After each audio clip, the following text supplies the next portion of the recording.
Bonjour à tous et bienvenue pour ce nouveau numéro de l'émission. Je suis aujourd'hui en compagnie d'une figure de la télévision qui depuis quelques années s'est tournée davantage vers le théâtre. Bonjour Evelyne Leclerc. Bonjour, Al- d'être en votre compagnie. Nous de vous accueillir. Donc vous avez commencé jeune à la télévision. Comment vous vous retrouvez speakerine à Nice sur la chaîne régionale de l'ORTF? Oh là là, vous savez, c'est une très longue histoire, hein, ça, c'était au siècle dernier, au millénaire dernier même, mais complètement par hasard. Au départ, j'étais en stage comme hôtesse d'accueil dans un grand hôtel à la réception. Il y avait un congrès de la chaussure. La télévision régionale est venue faire un reportage sur ce congrès et donc ils m'ont filmé ainsi que mon ami. Nous étions deux jeunes filles à travailler à la réception de cet hôtel. Le soir, on nous a vus à la télévision, au journal régional, en gros plan. Le directeur cherchait une speakerine à l'époque et il a demandé qui nous étions, enfin qui j'étais surtout. Et puis j'ai été convoquée le lendemain pour faire un essai à la télévision. Je n'avais jamais vu une caméra ni un micro de ma vie, mais j'ai senti que je jouais mon existence en fait Ah oui. et j'étais engagée tout de suite. Ça a Et ça été s'est bien vraiment. passé. Ah ben, ça s'est plus que bien passé puisque au bout de quelques minutes, l'essai est terminé. Le directeur, j'étais avec mon papa parce que j'étais mineure à Et l'époque, oui. et le directeur nous convoque dans son bureau et c'est mon papa qui a signé mon contrat pour moi et voilà. Et l'aventure a commencé. Et quelques temps après, Le donc vous résumé, passez au national ensuite. je suis restée 6 ans Mhm. à la station régionale. À l'époque, c'était encore l'ORTF, mais bon, aujourd'hui, on va dire France 3, Oui. Côte d'Azur. Et puis un beau jour, c'est la même chose. Le téléphone a sonné. C'était le PDG de TF1 qui m'appelait pour me demander si je voulais bien être speakerine à Paris. J'y attendais. D'abord, je prends une chaise, je m'assois et je vous rappelle dans quelques minutes. Et voilà. Et puis, je l'ai rappelé. Et puis, j'ai dit, bon, bah, ok, j'arrive, quoi. Et ça va vous apporter une incroyable popularité, le fait d'être Bah, speakerine sur ça TF1. a été, bah oui, hein, ça a été toute ma vie, hein, en fait. Hmm. Hein, qui a- Donc à partir de 1985 jusqu'en 93, donc il y a l'émission culte Tournée Manège. Comment vous vous retrouvez dans cette aventure? Bah, c'est toujours un petit peu pareil. C'est le hasard de la vie qui fait qu'un beau jour, le téléphone sonne et puis voilà, la direction des divertissements de TF1 me propose cette nouvelle émission. J'étais en vacances chez moi dans le Midi, dans ma famille. Et puis on me dit, début septembre, on démarre un nouveau jeu télévisé, Tournée Manège. On m'explique ce que c'est, etc. Moi, j'y ai pas cru du tout. Alors là, mon sixième sens ne m'a pas Ah aidé oui. du tout.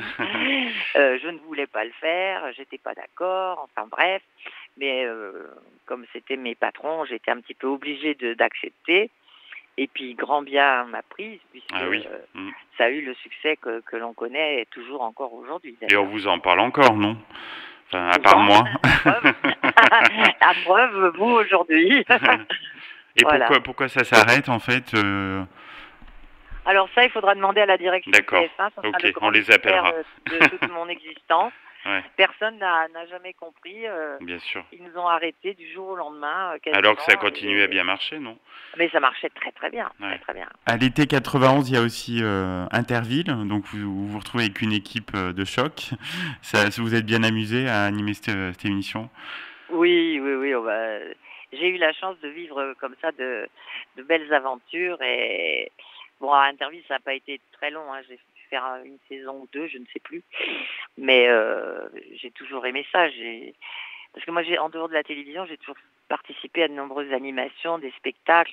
J'animais déjà à Interville hors télévision, je Hmm. veux dire hors caméra, avec Guy Lux. On faisait des Intervilles comme ça comme une animation dans les villes en province, mais sans les caméras Ah de oui, télévision. ouais. Donc j'avais vraiment l'habitude de travailler déjà avec Guy Lux et ça s'est toujours très très bien passé. Donc dans les années 80 et 90, il y a les grosses têtes, bien sûr, à la radio et à la télé. Vous êtes l'une des rares femmes à... Incroyable. Comment? Vous savez tout, c'est Bon, incroyable. il y a beaucoup de gens qui suivaient quand même hein, donc cette émission et vous étiez l'une des rares femmes à réussir à vous imposer dans cette bande virile. Oui, oui, oui. Oui, oui. Surtout à cette époque-là, je veux dire, avec Philippe Bouvard, il y avait très très peu de femmes. Hmm. Et moi, j'étais souvent la seule femme face à des monstres sacrés comme Jean-Yann, Jacques Martin, Kersozon, Oui, là, il faut avoir de la Jean répartie. Hein. Dutour. Ah oui, ça a été pour moi la meilleure école que j'ai pu connaître, en fait. Hmm. Ça m'a, Hmm. parce que c'était les conditions du direct, même si l'émission était enregistrée, mais c'était en public et on n'avait pas droit à l'erreur, quoi. Il fallait y aller, quoi. Il fallait aller au charbon, comme on dit. Donc, ouais. Alors, on en a déjà parlé ensemble dans une autre émission. Vous avez fait quelques incursions dans la musique, notamment la reprise de Tu veux ou tu veux pas. C'était pour le fun. Ah oui, oui, j'ai enregistré beaucoup d'albums, en fait. J'en ai un qui s'appelle Chansons d'amour et où j'ai repris que des standards. Et ça m'amuse aujourd'hui parce que je vois Thomas Dutronc qui sort actuellement un album. Hmm. Il a repris quasiment les mêmes titres que ceux que j'avais Ah repris oui. moi. Je n'ai pas le talent de Thomas Dutronc, loin de là, mais on a fait les mêmes choix et ça m'a fait plaisir en fait. Et, non mais ça je l'ai toujours fait pour m'amuser. Hein. Oui, c'est ce que vous m'aviez dit à l'époque. Une carrière Ouais. de chanteuse, pas du tout, mais j'adore chanter. Donc ça c'était vraiment pour le plaisir quoi. Et comme j'ai toujours beaucoup présenté des spectacles de variété dans toute la France, des podiums, etc. à l'été, des tournées d'été. Donc ça me permettait de faire quelque chose de plus que de présenter un spectacle. Donc il y a le théâtre, hein, j'en parlais en introduction depuis pas mal d'années. Si vous deviez retenir une pièce dans votre parcours, laquelle vous a le plus marqué peut-être? Ben, la première déjà, Oui. j'ai été choisie pour jouer Don Juan de Molière aux côtés le rôle d'Elvire aux côtés de Michel Galabru et Georges Descrières. Donc ça a été ma grande chance au départ. Et après, je n'ai plus arrêté de jouer, mais essentiellement des comédies. Le Canard à l'orange que j'ai adoré, Acapulco Madame, qui est une très très belle pièce, très beau rôle féminin. J'ai joué avec Raphaël Mesrahi, Pierre Palmade, Patrick Préjean, enfin Maurice Rich. J'ai joué 3 pièces avec Maurice Rich. Donc j'ai eu la chance d'avoir des partenaires haut de gamme. Oui. Donc il y a les Trois Glorieuses, donc avec Sophie Darel et Daniel Gilbert. Ça a été interrompu, non, à cause de la crise sanitaire? Plus qu'interrompu, on a joué 3 fois, début mars, le 7, 8 et 9 mars 2020. Et puis nous devions jouer la semaine suivante et il y a eu le confinement. Donc ça a été circulé, il n'y a rien à voir. Vous savez si ça va reprendre ou... Ben, normalement, la prochaine date a été reportée au 3 octobre. D'accord. On doit jouer le 3 à Cherbourg, le 4 dans le Nord, le 8 à Tarbes, le 9 à Toulouse, le 10 à Toulouse. Enfin, bon, faudra venir nous voir en Auvergne aussi. Eh bien oui, mais je crois qu'on doit jouer à Thiers, il me semble. Ah d'accord, très bien, on suivra ça. Je crois. Mais pour le moment, c'est encore dans l'attente. Oui, quoi. bien sûr. On a les dates, mais on ne sait pas ce qui va se passer au mois d'octobre. C'est ça le problème. Est-ce que vous avez d'autres projets qui sont un peu en suspens ou dont vous souhaiteriez nous parler? Pour le moment, non. Déjà, le théâtre, pour moi, c'est très important parce que c'est une grosse partie de ma vie. C'est ce que je préfère faire. Je suis vraiment très heureuse sur scène à jouer des personnages que je ne suis pas du tout dans la vie. Donc, j'adore jouer. Mais pour le moment, là, l'année 2020, ça a été catastrophique, quoi. Comme pour le domaine gens, de la culture, oui. Le domaine artistique, mais aussi pour, je pense à tous les autres, bien sûr. Les commerçants, les restaurateurs, les voyagistes. C'est sûr.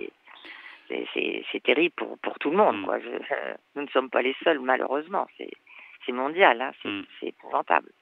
Vous continuez d'aller au contact de votre public, c'est important, je crois, pour vous. Puis vous êtes faite pour ça, pour animer, pour rencontrer votre public. Toujours, oui. Là, je vous dis, là, je continue toujours les animations, les présentations de spectacles. En janvier, je fais un gros gala à Reims avec Thèves. Je fais toujours ça, mais là, depuis mars, oui, c'est restreint. on est forcé, au repos forcé. Hein.